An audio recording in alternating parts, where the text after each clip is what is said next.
not enough. Never enough. If I'm making progress, any kind of progress, I call that a win. I had a heavy work week the last 2 weeks. Lots of grading on my lunch. So I didn't have a lot of lunches to get some of that word count in. I just didn't. I did, however, manage to sneak in a little bit of word count when I came home from work, maybe about 45 minutes worth, and during the weekend. Not the whole weekend because, you know, working mom here and groceries and all that household stuff, so it's slow going. I never seem to get enough word count in. Never enough. Hi, I'm Autumn Bardell, author, mother, full-time teacher, and doer of way too many things. Maybe you can relate. This channel is all about writing tips and inspiration.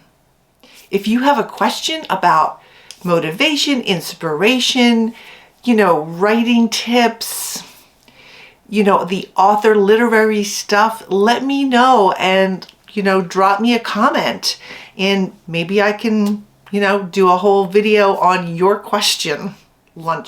So my lunch hour, lunch 15 minutes, lunch 30 minutes actually weren't very productive in terms of word count, but I did get to, let me check, over 12,000 words. So like I said, I call that a win. Slow and steady wins the race. I just have to be a rabbit sometimes. I did manage to squeeze in some research because I found as I was writing that I needed to do some more research.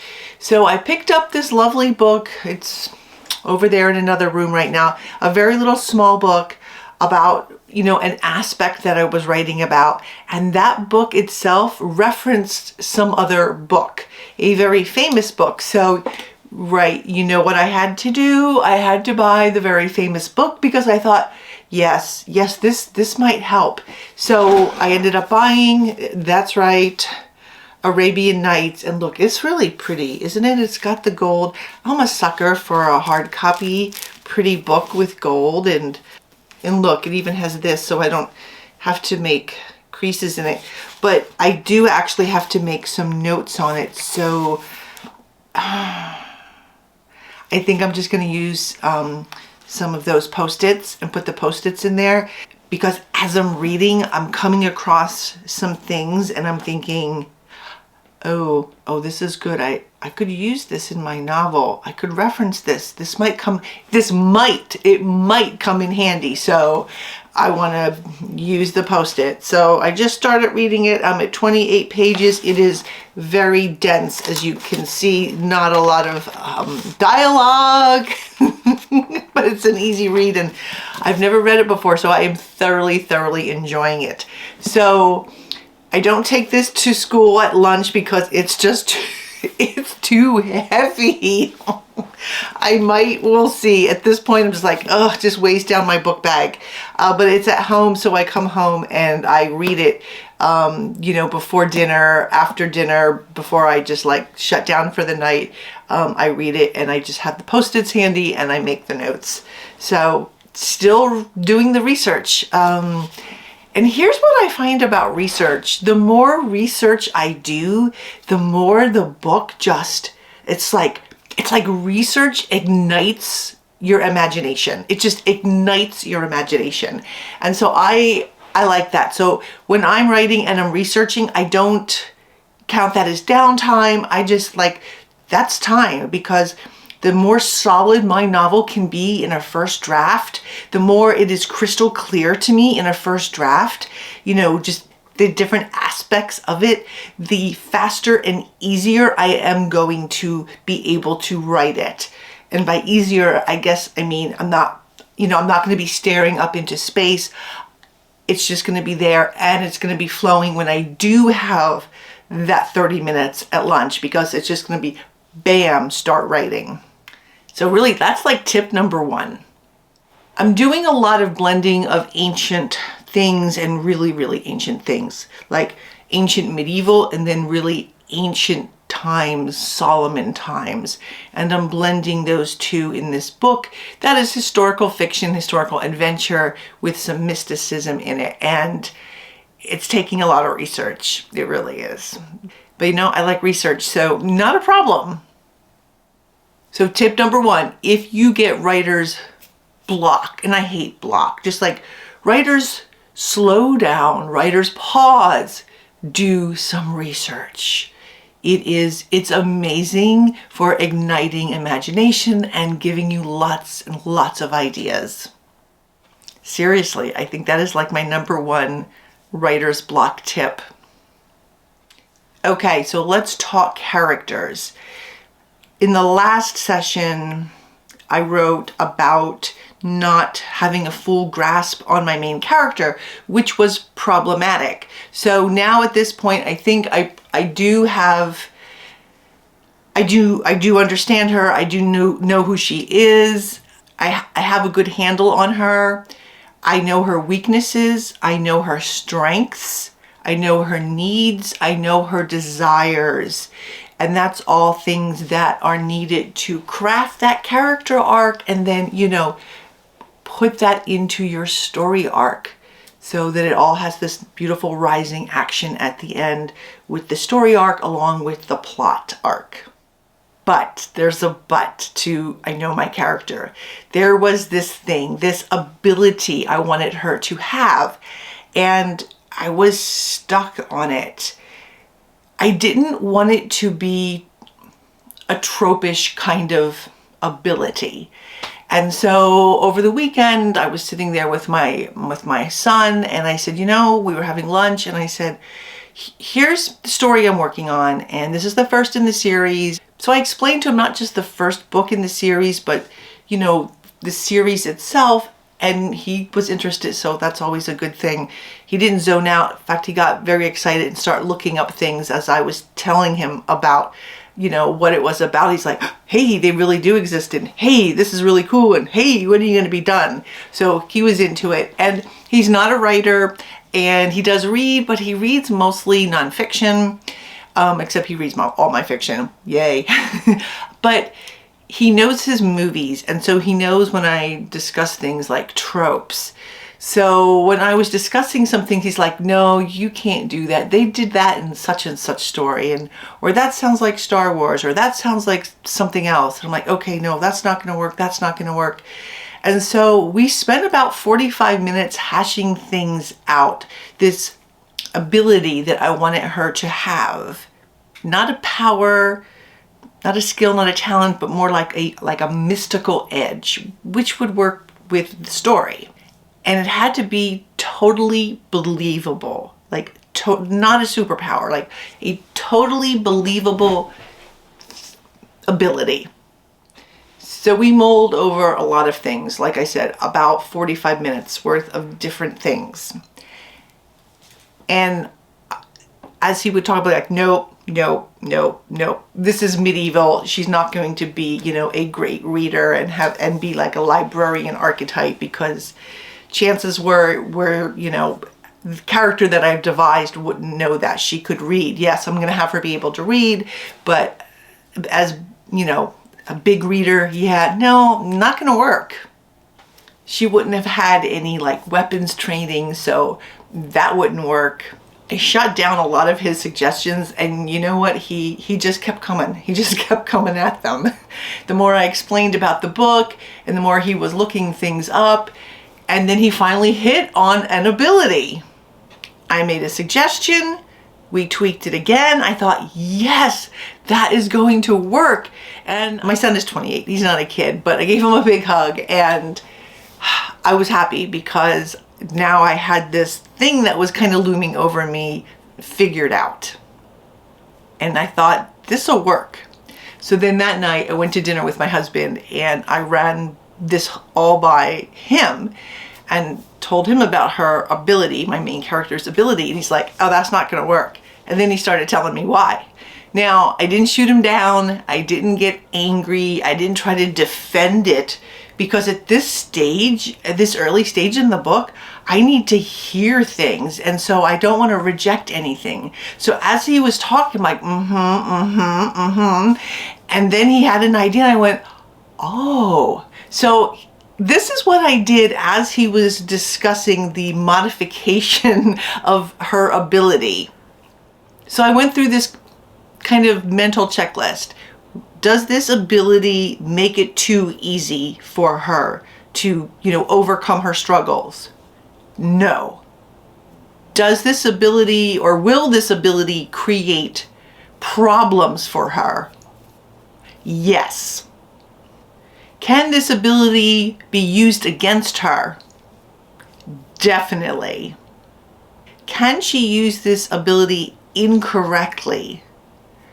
Yes. Is it believable? Yes. Now there needs to be stakes, especially for the main character. So will I be able to use this ability as part of the stakes? I'm thinking absolutely yes. You can see what I'm doing, right? I need this ability to be problematic, not just all good. It needs to be problematic and cause her problems because it needs to help her grow. It needs to be part of her character arc and help her climb up or fall down or stumble over that rising action hill of the story. So now I'm feeling pretty good about my main character, although I wasn't about a week ago. I was still like, ooh, and I don't like that feeling. So tip number 2 is to really take time.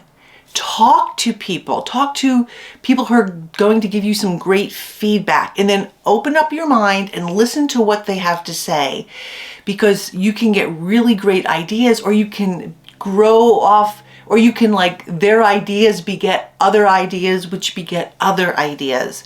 So once you know your characters, their strengths, their weaknesses, their struggles, you're on your way to building this great character, this nuanced character that is believable, relatable, and that the reader cares about your character. And also how all of that will work into the plot. So that was tip 2. This is one reason I'm not a pantster, because I don't like writing myself into a plot corner, because I've been there and it is really, really hard to get out. And plot flaws, I had one, I can't even remember which book it was. It took a long time to figure out how I was going to get myself out of the corner I myself painted the character into. Not fun. So after that discussion with my husband, I modified my character's ability yet again. And those questions that I answered in my mind, it just made her stronger to me. This makes me really happy because it's going to be much easier now to write, since I have a good grasp of who she is. But, and here's another but, although I have that worked out, I can't get a good handle on where my character might fit into the literary archetypes. And that is big for me. I like them to fit somewhere so that I can work off their strengths and weaknesses and add all the nuances and that kind of stuff. But she's not seeming to fit into one particular one. So what I do when that happens is, because for me, if I can put him into a type, a personality type, it's just, I'm not reinventing the wheel. I'm just creating the nuances and making them personalized and unique to the story. Just generally not a trope, a type but different, a type but done their way, or however the character emerged from it.